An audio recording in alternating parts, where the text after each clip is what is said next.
अब आदृश्य भई पावक, सकल सबहि समुझाय। परमानंद मगन नृप, हरस न हृदय समाय।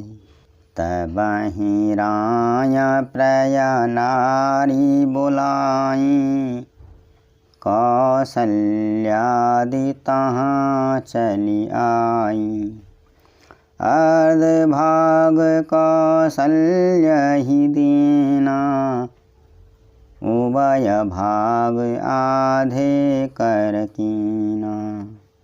तत्पश्चात अग्निदेव सारी सभा को समझाकर अंतर्धान हो गए। राजा परमानंद में मग्न हो गए। उनके हृदय में अति हर्ष था। उसी समय राजा ने अपनी प्यारी पत्नियों को बुलाया। कौशल्या आदि सब रानियाँ वहाँ चली आईं। राजा ने उस खीर का आधा भाग कौशल्या को दिया और शेष भाग आधे के 2 भाग किए। कैकेयी कह नृप सो दयऊ, रह्यो सो उभय भाग पुनि भयऊ। कौसल्या कैकेयी हाथ धरी, दीन सुमित्रहि मन प्रसन्न करी। उस बचे हुए भाग को राजा ने कैकेयी को दिया। शेष जो बचा रहा उसके फिर 2 भाग हुए और राजा ने उनको कौशल्या और कैकेयी के हाथ पर रखकर उनकी अनुमति लेकर और इस प्रकार उनका मन प्रसन्न करके सुमित्रा को दे दिया।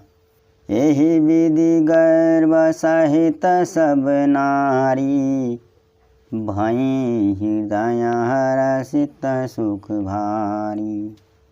जा दिन ते हरि गर्वहि आए, सकल लोक सुख संपत्ति छाई। इस प्रकार सब स्त्रियां गर्भवती हुईं। वह हृदय में बहुत हर्षित हुईं। उन्हें बड़ा सुख मिला।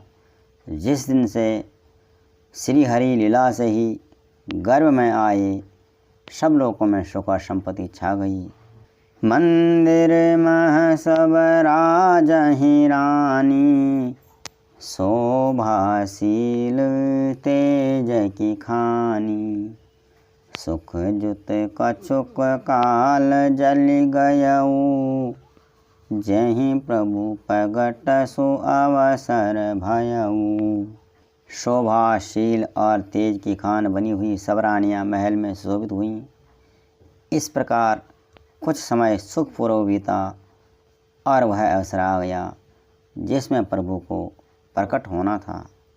जोग लगन ग्रह बार अतिथि, सकल भये अनुकूल। चर अरु अचर हर्ष जुत, राम जन्म सुखमूल।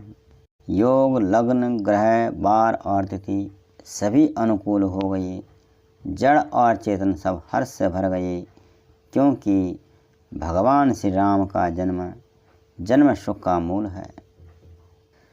नवमी तिथि मधुमास पुनीता, शुक्ल पक्ष अभिजित हरि प्रीता।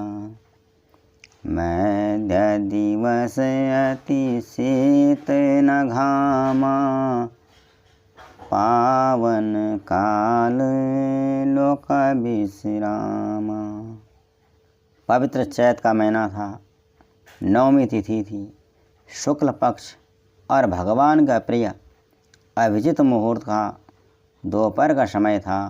न बहुत सर्दी थी न बहुत गर्मी थी। वह पवित्र समय सब लोगों को शांति देने वाला था।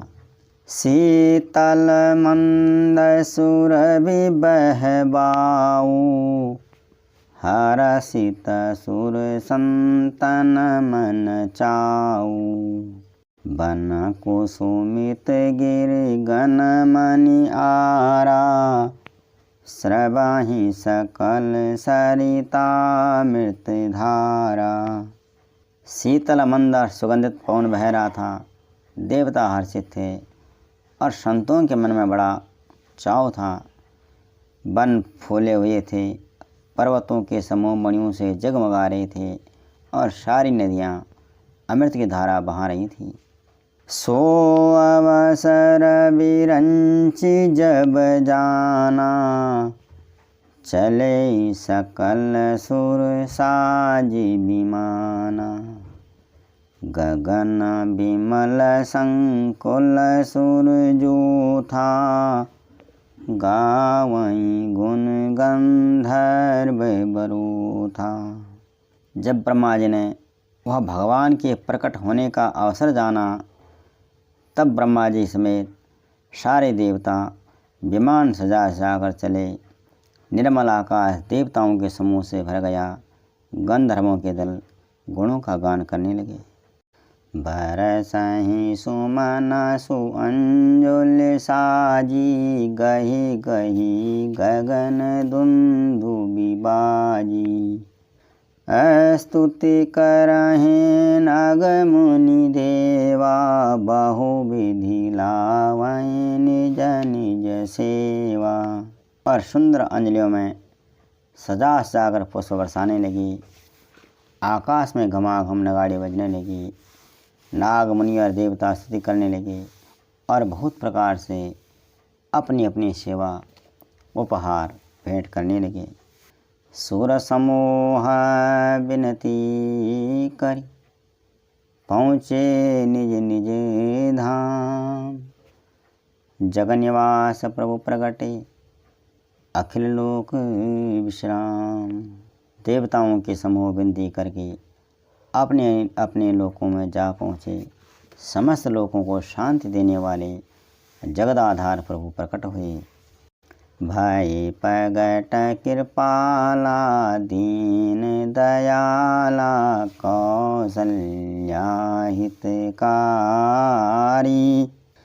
हरषित महतारी मुनि मनहारी, अद्भुत रूप विचारी। लोचन अभिरामा तनु घन श्यामा, निज आयुध भुज चारी। भूषण बनमाला नयन विशाला, शोभा सिंधु खरारी। दिनों पर दया करने वाले कौशल्या जी के हितकारी कृपालु प्रकट हुए। मुनियों के मन को हरने वाले उनकी अद्भुत रूप का विचार करके माता हर्ष भर गईं। नेत्रों को आनंद देने वाले मेघ के समान श्याम शरीर था। चारों भुजाओं में अपने खास आयुध धारण किए हुए थे और दिव्य आभूषण वनमाला पहने हुए थे। भगवान के बड़े बड़े नेत्र थे। इस प्रकार शोभा के समुद्र था। खर राक्षस को मारने वाले भगवान प्रकट हुए। कह दुई कर जोरी, स्तुति तोरी, केहि विधि करौं अनंता। माया गुण ज्ञानातीत अमाना, वेद पुराण भनंता। करुणा सुख सागर, सब गुण आगर, जेहि गावई सुति संता।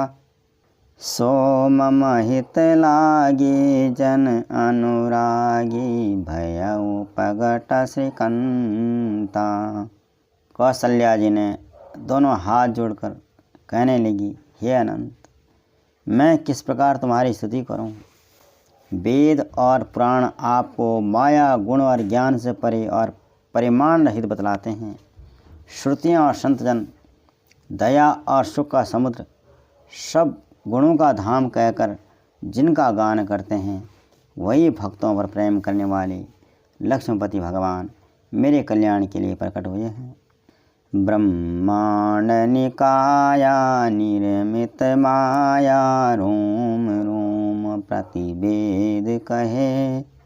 मम उरसो बासी यह उपहासी, सुनत धीर मति थिर न रहे।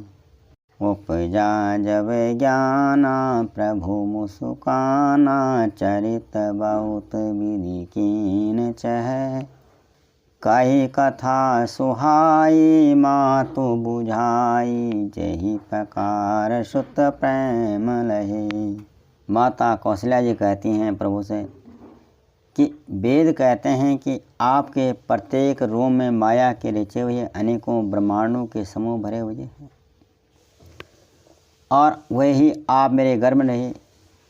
इस हंसी की बात के सुनने पर विवेकी पुरुषों की बुद्धि भी स्थिर नहीं रहती, विचलित हो जाती है। जब माता को ज्ञान उत्पन्न हुआ तब प्रभु मुस्कुराए। वह बहुत प्रकार के चरित्र करना चाहते हैं, अतः उन्होंने पूर्व जन्म की सुंदर कथा माता से कहकर समझाया, जिससे उन्हें पुत्र का वात्सल्य प्रेम प्राप्त हो, भगवान के प्रति पुत्र भाव हो जाए।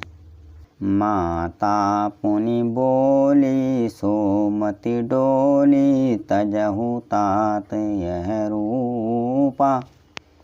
की जैसी सुलीला अति प्रियशीला, यह सुख परम अनूपा। सुनि बचन सुजाना रोदन ठाना, होई बालक सुर भूपा। यह चरित जे गावई हरि पद पावई, तेन परई भवकूपा। माता की वह बुद्धि बदल गई। तब वह फिर बोली, हे तात, आप अपने इस रूप को छोड़ करके अत्यंत प्रिय बाल लीला करो मेरे लिए, यह सुख परम अनुपम होगा। माता का यह वचन सुनकर देवताओं के स्वामी सुजान भगवान ने बालक का रूप होकर रोना शुरू कर दिया। तुलसीदास जी कहते हैं कि जो इस चरित्र का गान करते हैं वे श्री हरि का पद पाते हैं और फिर संसार रूपी कुएं में नहीं गिरते। विप्रधेनो सुर संतहित, लीन मनुज अवतार। निज इच्छा निर्मित तनु, माया गुण गोपाल। ब्राह्मण, गौ, देवता और संतों के लिए भगवान ने मनुष्य का अवतार लिया। वे अज्ञानमयी मलिना माया और उसके गुण सत रज तम और बाहरी तथा भीतरी इंद्रियों से परे हैं। उनका दिव्य शरीर अपनी इच्छा से ही बना है। किसी कर्म बंधन से परवश होकर त्रिगुणात्मक भौतिक पदार्थों के द्वारा भगवान का शरीर का निर्माण नहीं हुआ है। जय श्री राम।